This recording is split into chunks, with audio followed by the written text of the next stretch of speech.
maybe this figure shows better how the, what kind of role the foreign direct investment plays in Hungary. The foreign direct investment stock is about 80% of the GDP in Hungary.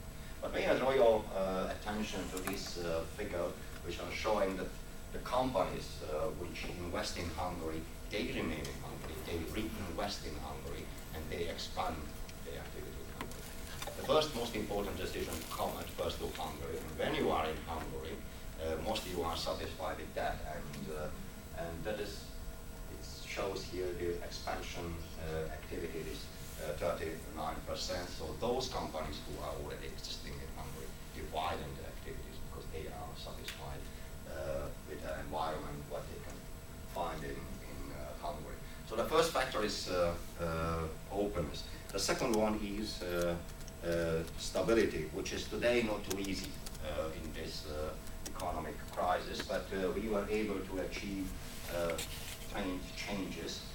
Now the deficit is clearly below 3%. In Hungary last year was 1.9% compared to the GDP deficit, and also in the coming year and this year will be below 3%. And also the rising debt, we made a change, so the debt level according to the GDP is below 80%, which is really important because I think fiscal stability is a prediction, requirement for a healthy growth. Without fiscal stability, there is no really healthy growth. And the second and the third, what we need for an environment where innovation can flourish is the flexibility. So we introduced many reforms in the last couple of years. One is, we call it growth-friendly tax environment. We discussed before that we introduced flat tax, personal income tax, 16% flat. It wasn't easy to change from a progressive tax system. We needed 2 years for the change, for the transition, but now from January this year, this is 60% flat tax. The corporate tax generally 19% rate, but for the small and medium-sized enterprises, there is 10% lower for that. And we created a tax mix which has the direction lowering the taxes on labor and income, and because we need fiscal stability and balanced budget, we introduced some higher taxes on consumption and sales, but we think that this kind of mix could be helpful for the economy. I know that every tax is wrong, so every tax is not good for the economy, but somehow should also the state be financed, because there are some public demands. The second part where we introduce many reforms is the labor market. We have at the moment, I think, the most flexible, one of the most flexible labor market in Central and Eastern Europe and in Europe as a whole. So the question was, how can we introduce really flexible labor market regulation? Just a few examples. For example, we reduced, abolished every early retirement schemes in Hungary without any revolution. And for example, we introduced strong supply side economics. That means to push the people to the labor market. We reduced unemployment to the time you are entitled to get unemployment benefit for 3 months, which is really very, very, very strong. But at the main time, we introduced also reform. How can we match the demand and supply in education? And in particular, we introduced the so-called dual vocational training apprenticeship, which is practically half of the education in that case at the companies and half of at the schools. And now we can see also the result. May I just show you the latest comparative surveys? That means the survey among the foreign companies operating in Hungary. So how they judge Hungary's location factors. As I mentioned, labor market regulation among the 16 Central and Eastern European countries, that's mean from the Baltic to Montenegro. They judge that Hungary has one of the best and flexible labor market regulation. That is how they satisfy with the labor market regulation. The other factor they said, the companies, that the infrastructure is well developed in Hungary, they are satisfied with that. And they are also very satisfied with the suppliers. When you come to Hungary, they can find very flexible labor market regulation, good suppliers and good infrastructures. And I think these are very important when we are talking about openness, flexibility, and also the stability. So how to go forward? Once the CEO of the laptop maker Acer drew this smiley face, so how can we smile? And how can we move forward from the simple manufacturing or assembly to more value-added production? One way is to have logistic marketing and brand, and the second is design, research and development, innovation. So Hungary, we are now, I think, somehow here. We're not smiling, so in a full smile, but we are at a beginning to get in more, to have a bigger smile, and that is the direction of our policy. That is why we are here, because that is the stated aim of the government, to support research, development and innovation, to move forward to more added value production, and we hope that sometimes we can smile. But I think it is much more than that, not just to move ahead on the value chain. The main question is how can we produce an economy where the most important phrase is dynamism. President Obama said that when he praised in his speech the market economy, that to generate wealth and expand freedom is unmatched. But I agree also with the Nobel laureate Edmund Fells that what is more important is the fundamental merit is rather the dynamism. And where the dynamism comes is the entrepreneur and the innovation. That is the most important part. Certainly freedom, wealth and everything is a consequence of the market economy. But maybe one of the main merit is the dynamism. And that is what we would like to support when we talk about innovation, research and development in Hungary. So when we look at this very strange map, the world map, the size of the country is according to its innovation performance.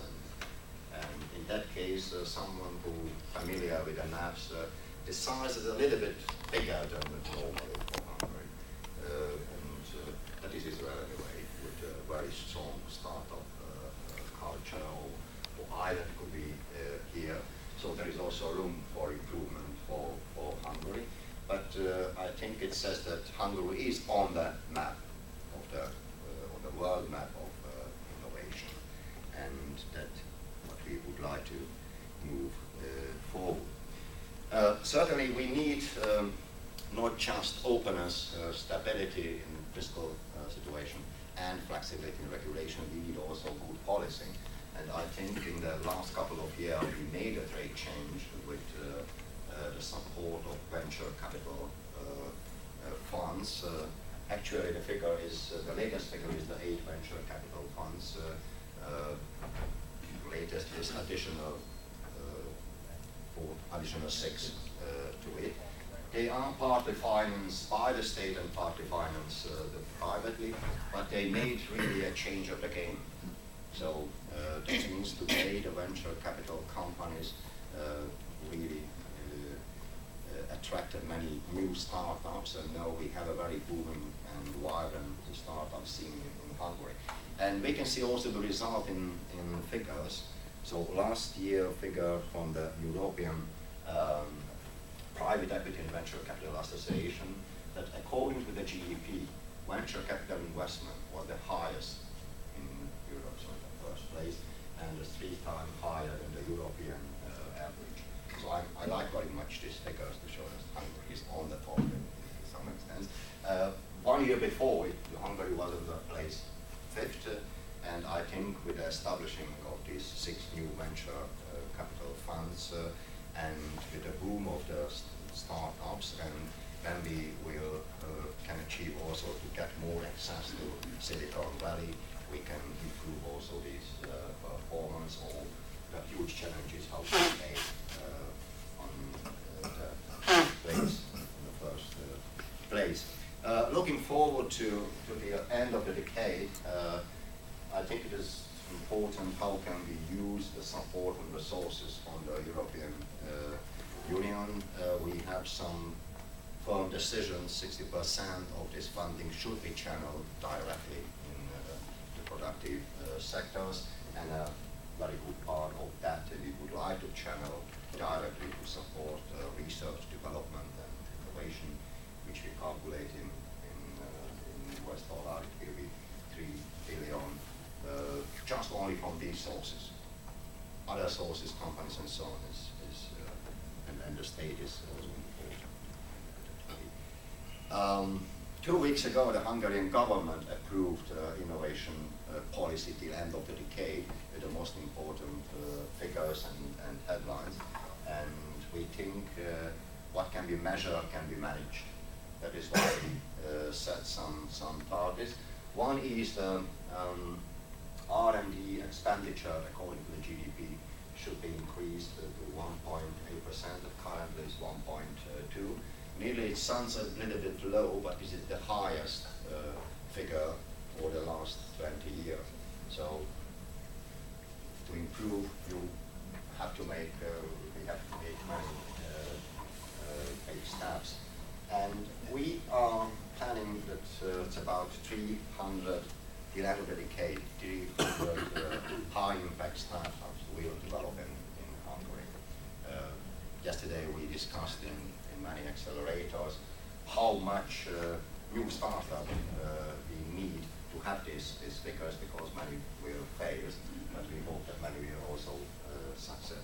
When we talk about research and development and innovation, without research it is a little bit difficult to have research, development and innovation. And to reach a critical mass, we plan that also the number of researchers will be growing in Hungary till the end of the decade. Anyway, we have also some incentive to it. One we introduced on 1st of January. That means in companies when they employ researcher with PhD or higher, they don't have to pay the social contribution tax. That is a experimentation at the moment, what influence we have on the behavior of the companies, but I think it is also an incentive to employ high educated people. And we have also the aim to the end of the decade to attract big companies or multinational companies to establish research center or innovation centers in Budapest. There are some good examples for it. That also today some big companies, in particular IT, they have the research center in Hungary. So what are the main location factors apart from this stability, openness, flexibility, and as I mentioned, also all this policy which can support it. Peter Arvai, founder of the latest startup success, Prezi, said that what Budapest can offer apart from East is really a vibrant scene, good engineers, and also rent is lower. It could be a factor for it. Life, culture, opportunity, everything put together. Or as we were last 2-3 days ago in Canada, they said that startup craziness that is also needed. I don't want to go into detail with the latest startup stories, but maybe this picture gives me a first impression how this very vibrant startup scene is developing in Hungary. Certainly IT sector is very strongly represented, but also biotech and other sectors are important. IT has the fortune in that case, because if you are working in the IT sector, you can reach the global market immediately. In biotechnology is a little bit difficult, and if you are working in alternative energy sources and innovation in that kind, it is much difficult to reach the global market.